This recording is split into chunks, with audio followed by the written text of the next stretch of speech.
Produit, exercice 3, changement d'indice dans une somme. Étant donné la somme qu'on a face à nous, proposer un changement d'indice permettant d'obtenir une somme indexée à partir de 0. Donc on doit commencer à partir de 0 et écrire cette nouvelle somme. Je vais manquer de rigueur et je vais écrire directement en considérant qu'il y a un certain nombre de termes, alors que potentiellement Q égale à P. Mais bon, je passe outre. Donc là, ça commence par AP, puis derrière AP plus 1. Les pointillés manquent de rigueur, hein, je vous le dis. Jusqu'à la fin ici, AQ. Dernier indice. Et donc avant AQ, j'ai AQ moins 1. Voilà, je le vois comme ça. Et on me dit, on veut commencer par, en gros, du A0. Mais en même temps que on va l'appeler A'0 et que ça soit égal à AP. Ce que je vais faire, je prends ma somme. Je veux que K commence à 0 et je veux qu'il s'arrête. On me dit à une certaine large, je ne sais pas combien.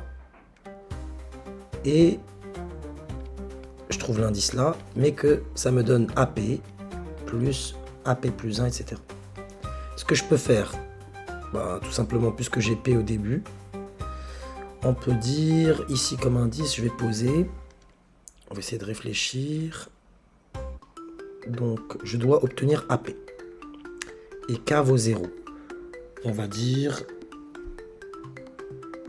puis derrière le K, ça va être 1, ici 1. Puis après, derrière AP plus 2. Et bien tout simplement, ça va être P plus K. P est fixé et K, il va varier. Donc AP plus 0, c'est AP. AP plus 1, il est là. Et je m'arrêterai où du coup? À la fin, je dois obtenir AQ. À la fin, je dois obtenir AQ. Donc AQ, pour l'obtenir, il faut que le dernier terme en indice élimine ce P là. Donc déjà, il y aura un moins P.